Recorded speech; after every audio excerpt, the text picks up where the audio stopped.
शिवलिंग का निर्मित होना समझ में आता है, लेकिन इस पवित्र गुफा में हिम शिवलिंग के साथ ही एक गणेश पीठ व एक पार्वती पीठ भी हिम से प्राकृतिक रूप में निर्मित होता है। पार्वती पीठ ही शक्तिपीठ स्थल है। यहां माता सती के कंठ का निपात हुआ था। पार्वती पीठ 51 शक्तिपीठों में से एक है।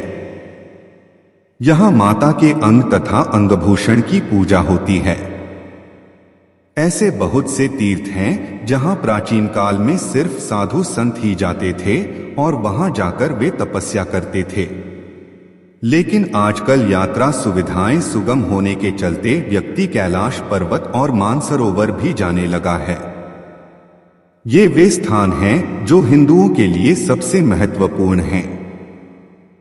इस पवित्र गुफा में भगवान शंकर ने भगवती पार्वती को मोक्ष का मार्ग दिखाया था। इस तत्वज्ञान को अमर कथा के नाम से जाना जाता है, इसीलिए इस स्थान का नाम अमरनाथ पड़ा।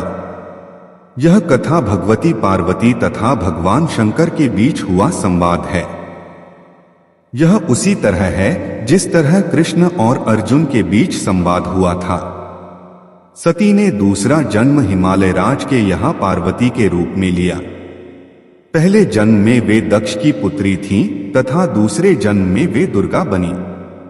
एक बार पार्वती जी से ने शंकर जी से पूछा, मुझे इस बात का बड़ा आश्चर्य है कि आपके गले में नरमुंड माला क्यों है? भगवान शंकर ने बताया, पार्वती, जितनी बार तुम्हारा जन्म हुआ है उतने ही मुंड मैंने धारण किए हैं। पार्वती बोली, मेरा शरीर नाशवान है, मृत्यु को प्राप्त होता है, परंतु आप अमर हैं, इसका कारण बताने का कष्ट करें। मैं भी अजर अमर होना चाहती हूं। भगवान शंकर ने कहा, यह सब अमर कथा के कारण है। यह सुनकर पार्वती जी ने शिवजी से कथा सुनाने का आग्रह किया। बहुत वर्षों तक भगवान शंकर ने इसे टालने का प्रयास किया, लेकिन जब पार्वती की जिज्ञासा बढ़ गई तब उन्हें लगा कि अब कथा सुना देना चाहिए। अब सवाल यह था कि अमर कथा सुनाते वक्त कोई अन्य जीव इस कथा को न सुने, इसीलिए भगवान शंकर 5 तत्वों पृथ्वी, जल, वायु, आकाश और अग्नि का परित्याग करके इन पर्वतमालाओं में पहुंच गए और अमरनाथ गुफा में भगवती पार्वती जी को अमर कथा सुनाने लगे। अमरनाथ गुफा की ओर जाते हुए वे सर्वप्रथम पहलगाम पहुंचे, जहां उन्होंने अपने नंदी बैल का परित्याग किया। तत्पश्चात चंदनवाड़ी में उन्होंने अपनी जटा केशों से चंद्रमा को मुक्त किया।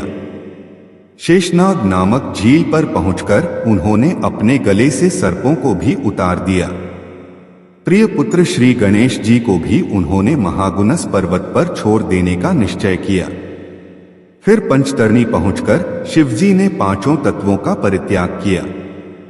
सब कुछ छोड़कर अंत में भगवान शिव ने इस अमरनाथ गुफा में प्रवेश किया और पार्वती जी को अमर कथा सुनाने लगे।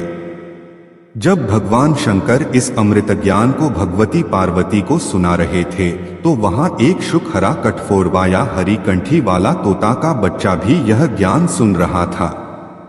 पार्वती कथा सुनने के बीच बीच में हुंकारा भरती थी। पार्वती जी को कथा सुनते सुनते नींद आ गई और उनकी जगह पर वहां बैठे एक शुक ने हुंकारी भरना प्रारंभ कर दिया। जब भगवान शिव को यह बात ज्ञात हुई तब वे शुक को मारने के लिए दौड़े और उसके पीछे अपना त्रिशूल छोड़ा। शुक जान बचाने के लिए तीनों लोकों में भागता रहा। भागते भागते वह व्यास जी के आश्रम में आया और सूक्ष्म रूप बनाकर उनकी पत्नी वटिका के मुख में घुस गया। वह उनके गर्भ में रह गया। ऐसा कहा जाता है कि ये 12 वर्ष तक गर्भ के बाहर ही नहीं निकले। जब भगवान श्री कृष्ण ने स्वयं आकर इन्हें आश्वासन दिया कि बाहर निकलने पर तुम्हारे ऊपर माया का प्रभाव नहीं पड़ेगा, तभी ये गर्भ से बाहर निकले और व्यास जी के पुत्र कहलाए। गर्भ में ही इन्हें वेद, उपनिषद, दर्शन और पुराण आदि का समय ज्ञान हो गया था। जन्मते ही श्री कृष्ण और अपने माता पिता को प्रणाम करके इन्होंने तपस्या के लिए जंगल की राह ली। यही जगत में शुकदेव मुनि के नाम से प्रसिद्ध हुए। श्री अमरनाथ की यात्रा के साथ ही कबूतरों की कथा भी जुड़ी हुई है। इस कथा के अनुसार एक समय महादेव संध्या के समय नृत्य कर रहे थे कि भगवान शिव के गण आपस में ईर्ष्या के कारण कुरुकुरु शब्द करने लगे। महादेव ने उनको श्राप दे दिया कि तुम दीर्घकाल तक यह शब्द कुरुकुरु करते रहो। तदुपरांत वे रुद्ररूपी गण उसी समय कबूतर हो गए और वहीं उनका स्थायी निवास हो गया। पार्वती जी भगवान सदाशिव से कहती हैं, प्रभु मैं अमरेश महादेव की कथा सुनना चाहती हूँ। मैं यह भी जानना चाहती हूँ कि महादेव गुफा में स्थित होकर अमरेश क्यों और कैसे कहलाए।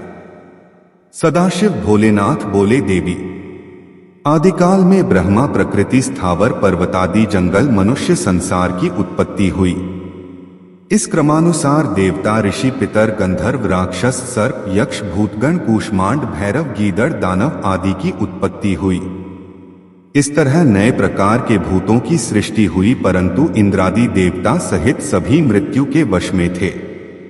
मैं आप लोगों की मृत्यु के भय से रक्षा करूंगा कहते हुए सदाशिव ने अपने सिर पर से चंद्रमा की कला को उतारकर निचोड़ा और देवगणों से बोले, यह आप लोगों के मृत्यु रोग की औषधि है। उस चंद्रकला के निचोड़े से पवित्र अमृत की धारा बह निकली और वही धारा बाद में अमरावती नदी के नाम से विख्यात हुई। चंद्रकला को निचोड़ते समय भगवान सदाशिव के शरीर पर जो अमृत बिंदु गिरे वे सूख गए और पृथ्वी पर गिर पड़े। पावन गुफा में जो भस्म है वे इसी अमृत बिंदु के कण हैं जो पृथ्वी पर गिरे थे। सदाशिव भगवान देवताओं पर प्रेम न्योछावर करते समय स्वयं द्रवीभूत हो गए। देवगण सदाशिव को जलस्वरूप देखकर उनकी स्तुति में लीन हो गए और बारंबार नमस्कार करने लगे। हेलो दोस्तों, जय श्री कृष्णा, जय श्री राम, हर हर महादेव। आप हमारे इस चैनल हे दीनानाथ 231 पर नए हैं तो चैनल को सब्सक्राइब जरूर करें, बेल आइकन को प्रेस करें ताकि हम जब भी नई वीडियो बनाएं सबसे पहले नोटिफिकेशन आपको मिले।